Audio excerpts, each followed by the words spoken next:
გურიის ერთ ლამაზ სოფელში გამლელები, მეზობლები ამჩნევენ ახალგაზრდა კაცს, რომელიც 8 პატარა ბიჭთან ერთად ასე გადაადგილდება.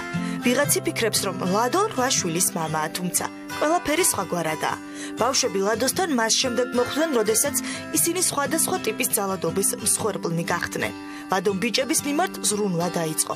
ერთად ცხოვრობენ მცირე საოჯახო სახლში, ერთად მიდიან სკოლაში, სადაც მეურვე ლადო ცოტა ხნით მასწავლებელი ხდება. უკან სახლში დაბრუნებისას კი ისევ ბიძია ლადო.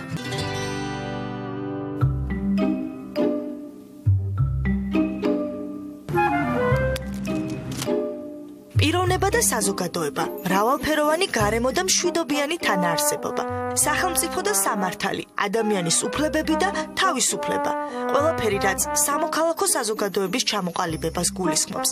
ლადო აფხაზავას საგანი მოიცავს. ხო, დღეს ცოტა უჩვეული გაკვეთილი გვაქვს, ხო, გარეთ ვატარებთ. ის ჩიბათის საჯარო სკოლის მოსწავლეებს სამოქალაქო განათლებას ასწავლის. უნდა შეეცადოთ სადენზე ისე გადმოხვიდეთ, რომ აი ამ სადენს არ შევეხოთ. მაგალითად, ამ გაკვეთილით ლადო მასწავლებელმა ბავშვებს გუნდური მუშაობის პრინციპი დაანახა, როცა მოსწავლეების ერთმა ნაწილმა ეგრეთ წოდებულ ელექტროსადენზე გადასვლა სტრატეგიულად მოახერხა. ანუ რა აზრი გამოიტანი ამ გაკვეთილიდან? ანუ გადაწყვეტილებები სწრაფად უნდა მივიღოთ აქტივობის დროს. ყველაზე მთავარი მაინც აქ იყო ბავშვებო გუნდური მუშაობის პრინციპი. სამოქალაქო განათლება სწორედ იმის შესაძლებლობას მაძლევს და აძლევს მასწავლებლებს, რომ ასწავლო როგორც ცოდნა შეძინო, უნარები და სხვადასხვა დამოკიდებულებები შეუცვალო სხვადასხვა თემების ირგვლივ. მოსწავლეებში დამოკიდებულება შეცვალა ერთმა ფაქტმა, როდესაც რამდენიმე წლის წინ მეზობელ სოფელ ნიგზიანში მუსლიმებსა და ქრისტიანებს შორის კონფლიქტი დაიწყო. ზოგადი ფონი სკოლაშიც იგრძნობოდა. ლუკა მუსლიმია, თეონა ქრისტიანი. ისინი თანაკლასელები არიან. მათი წარმოდგენები კონფლიქტზე ლადო აფხაზავას ერთმა გაკვეთილმა მთლიანად გადაახალისა. მაშინვე დაიწყო მოქმედება ლადო მასწავლებელმა წაგვიყვანა ნიგზიანში, შეგვახვედრა ორივე დაპირისპირებულ მხარეს, ასევე აღსანიშნავია ისიც, რომ გაკვეთილი ჩაგვიტარა პირდაპირ მეჩეთში, ჩვენ გავიაზრეთ თუ როგორ გადავწყვიტოთ ჩვენი საკუთარი პრობლემები მომავალში. მე პიროვნულად ლადო მასწავლებლის გაკვეთილებმა ძალიან გამზარდა, ანუ ხალხში ვერ ვსაუბრობდი, ადამიანებს ვერ ვეკონტაქტებოდი და ამ გაკვეთილების შემდეგ მომიწია ბევრ ადამიანთან ურთიერთობა, კონტაქტში შესვლა, გავიგე ბევრი ახალი რამ, რაც აქამდე არ ვიცოდი და თანამედროვე გაკვეთილის ხიბლს ლადო მასწავლებლის კოლეგებიც მიხვდნენ. ეს მაშინ, როცა მან საგაკვეთილო პროცესი კლასიდან გარეთ გამოიტანა. ჩვენ ეს ცოტა გვიჭირს ბავშვებთან თანამედროვე 21 საუკუნის ბავშვებთან ურთიერთობა, გასული საუკუნის პედაგოგებს და მე მინდა ვთქვა, რომ ლადო ნამდვილად არის 21 საუკუნის მასწავლებელი. ეს ქალბატონი ქეთევან ნაკაშიძე გახლავთ.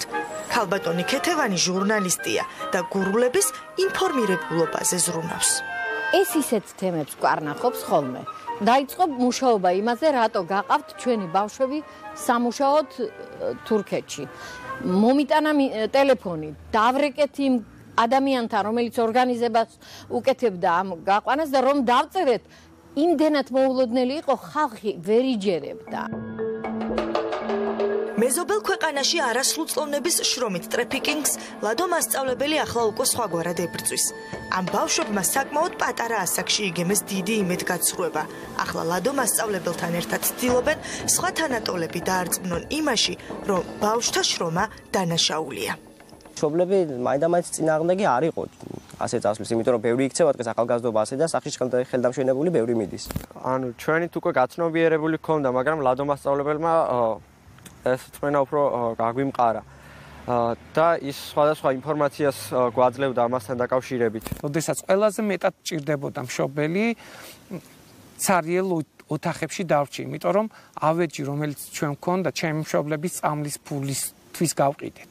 მე მაშინ მივხვდი, რომ მე არ ვიყავი მზად ცხოვრებისათვის. ამიტომ მე მართალია ჩემი მშობლები ვერ გადავარჩინე და ვერ მოუარე და ვერაფერი ვერ მოუხერხე, მაგრამ მე ვიცი, რომ ჩემი მოსწავლეები შეძლებენ ძიმე წუთებში კარგად გაანალიზონ თავისი პრობლემები და იყვნენ მზად ცხოვრებისათვის.